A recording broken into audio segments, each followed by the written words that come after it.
What's the greatest problem facing the Jewish people today? So it depends on who you ask. I mean, there's so much suffering, etc. I'm speaking, let's say, more about a spiritual problem. There's a shidduch crisis. People struggle for parnasa, ones who are trying to learn Torah. So they asked Rav Arn Feldman, the Rosh Yeshiva of Ner Yisrael. He says, the number one problem facing the Jewish people is that we're doing mitzvahs by rote. He says that's the root of it all. That's the root of it all. And it's also important to know that the tshuva that we need to do before the Mashiach comes is on our mitzvahs. When we switch over, the Sforno says, when we're listening to the voice of Shem means we'll be engaged with the mitzvahs and treat them the way they should. Now, Hashem and the rabbis don't always make this easy. I'm not trying to blame them, but when it comes, let's say, to prayer and Tehillim, the challenge is repetition, right? Familiarity can, God forbid, lead to less connection, right? You're saying the thing again and again and again. So, today, we're going to focus in, we're going to zero in on reciting Tehillim again and again and again. And it's the Tehillim Chav Zayin that we're going to say. I just told everyone, from Rosh Chodesh until right before Shmini Atzeres, we're going to say Tehillim Chav Zayin twice a day. So if you do the math, which is not my forte, if you do the math, 104 times. So how do you say Tehillim Chav Zayin with Kavana 104 times? Okay, that's the challenge. Really, let's be honest. The first couple of times we're in, our heart connects, we're excited, we're inspired. But before you know it, it's rolling off your tongue by rote. We check the list. Okay, now I can leave shul. That's what we're facing. So, how are we going to tackle this? Two ways. One is, I want to tell you some things about repeating Tehillim that can change everything, okay? Number of things, so there's two things about the Tehillim and the approach of repetition that you must know. And then after that, a huge thing you're accomplishing this month by saying this Tehillim, okay? So let's start off what you need to know about Tehillim. This is unbelievable. What you probably know about Tehillim is it's mostly written by David HaMelech, and it was written with Ruach HaKodesh, okay? So we're not just reading someone's thoughts that have been jotted down or even like a poem. This is divine. It's divine truth. So you're engaging with divine truth every time.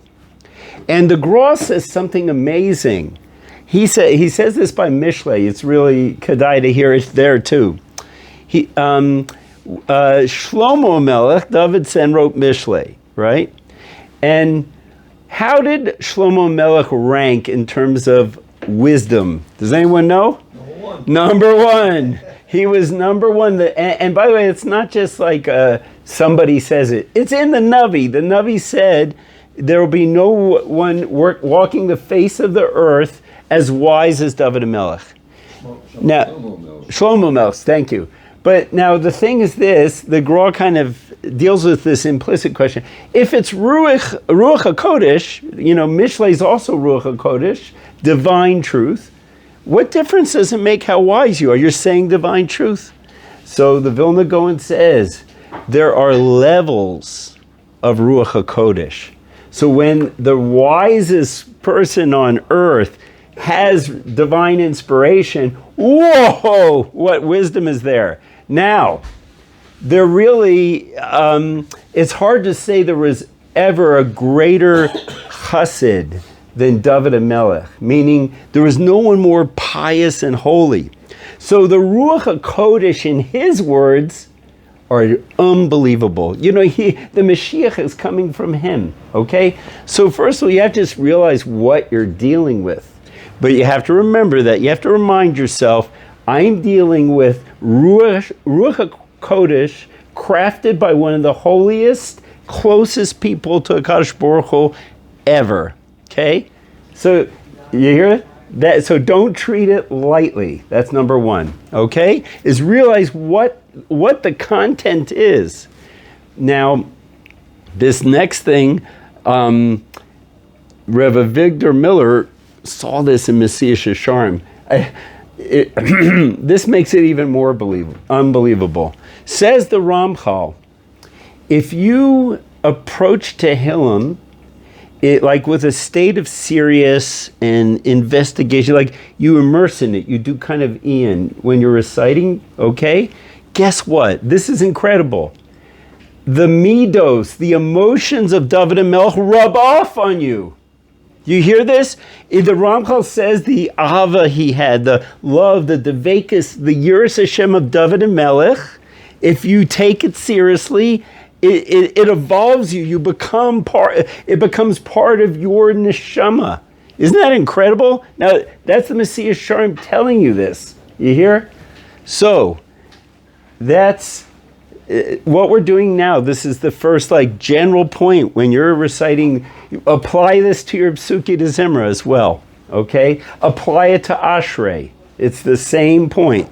Is know that it's divine Ruach HaKodesh on a high level, and that if you get into if you read it like let's say a script that you're stepping into the role of David HaMelech, you will turn into David HaMelech on some level. Okay? Amazing. One more point about how to grapple with repetition with Tehillim in prayer. Okay? Rav Yisrael Salanter came up with a concept called hispilus. Okay? It's an approach to Musar. Hispilus means to become activated, right? To arouse, intense arousal. So how did they do it? One of the classic, most common ways they do it, they take a pasuk of Tehillim or the Nach or the Gemara or the Chumash, and they would say it again and again and again until they're weeping. You hear? Now that takes presence of being. And, here we are at the Kavanah of the Mitzvahs Foundation.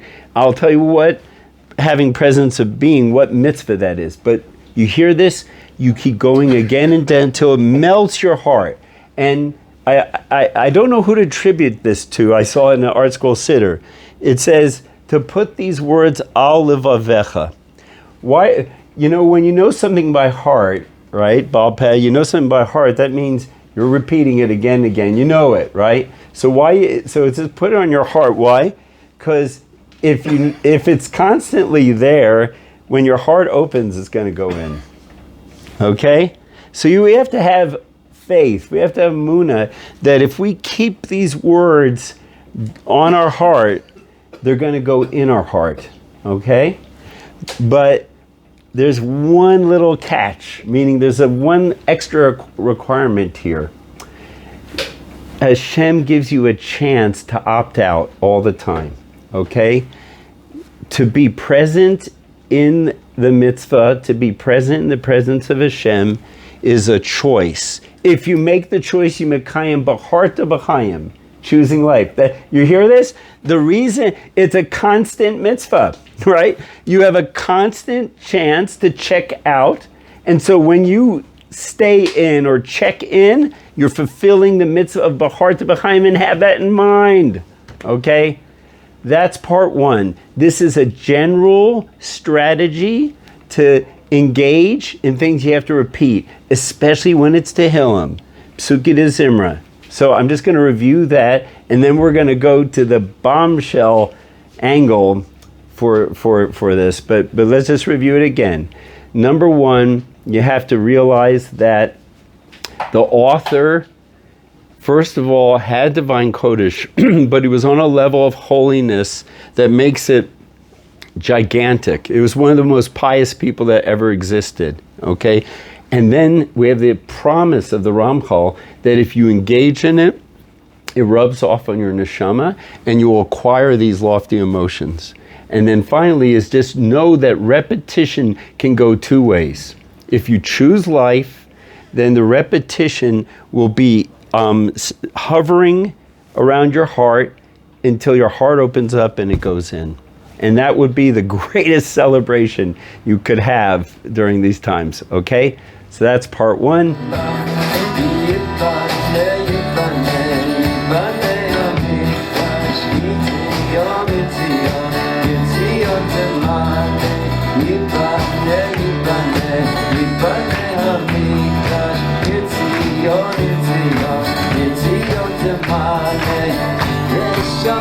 Shir shir chadash